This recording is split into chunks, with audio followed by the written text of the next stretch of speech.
Ejercicio número 12 de la guía respectiva, dice la redacción, considera los números irracionales P y Q y el número racional R. ¿Cuál de las siguientes expresiones representa siempre un número irracional?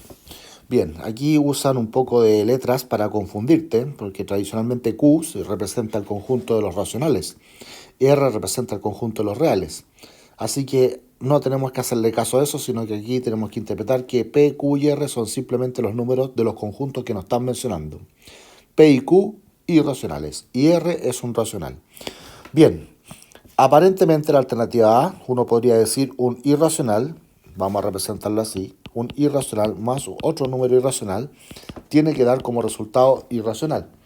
Aparentemente, esto podría ser cierto, pero en los irracionales no es cerrada la suma, porque podrías tener, por ejemplo, el número pi, y acá le podrías estar sumando el número menos pi. O sea, uno hace el rol de P y el otro hace el rol de Q. Ahí tenemos los dos irracionales y eso daría 0. Y 0 pertenece a los racionales. Por lo tanto, la alternativa 1 la alternativa A no necesariamente es correcta por este ejemplo que estoy dando. Encontré un ejemplo y podría hacerlo lo mismo con raíz de 2 y menos raíz de 2 o phi y menos phi y buscar cualquier irracional, ¿cierto? Recordar que los irracionales son, ¿cierto?, todas las raíces inexactas, logaritmo inexacto, más los tres números importantes de la matemática. Podrías hacer lo mismo con cada uno y encontrar, ¿cierto?, el inverso aditivo, y basta con sumar el inverso aditivo de ese irracional para que el resultado de la suma sea 0 y el 0 pertenece a los racionales. Con este mismo argumento estarías descartando entonces la alternativa B y la alternativa C inmediatamente. ¿Por qué? Porque aquí te quedaría un racional, un valor irracional y multiplicado por 0. Y eso te daría 0 y el 0 pertenece a los racionales.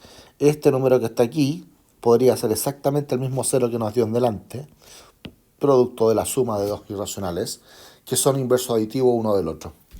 Y bajo ese mismo argumento, esta alternativa que está acá también quedaría descartada porque nos podría quedar raíz de 0.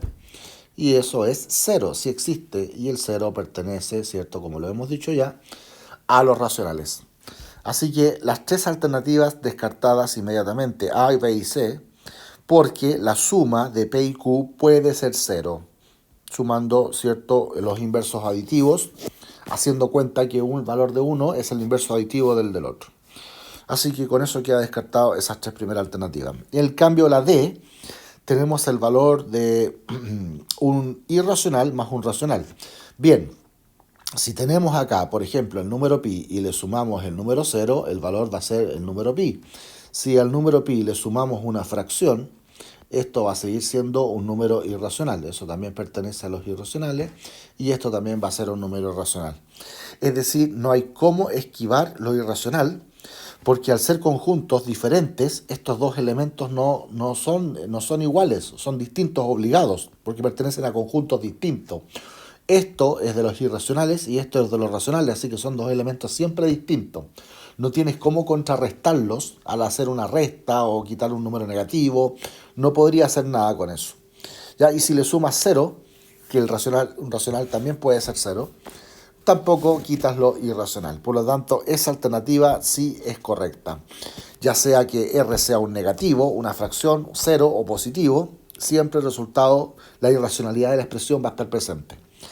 Y la alternativa de por qué no es, que podría ser un distractor o un argumento, explique por qué la alternativa E no podría ser la correcta.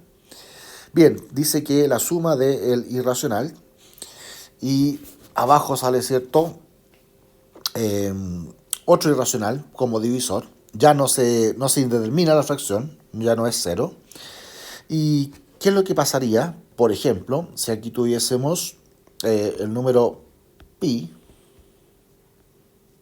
Vamos a hacerlo con la raíz de 2 que tanto se usa. Y supongamos que tenemos el racional 0. Y acá abajo tenemos menos raíz de 2. Entonces esto va a ser simplemente, ¿cierto?, la raíz de 2 partido por menos la raíz de 2, es decir, menos 1. Y este número menos 1 pertenece a los racionales. Es decir, el mismo argumento que usé en A, B y C también me sirve para eliminar E. Solo que le estoy agregando la posibilidad de que el racional sea 0, y es posible.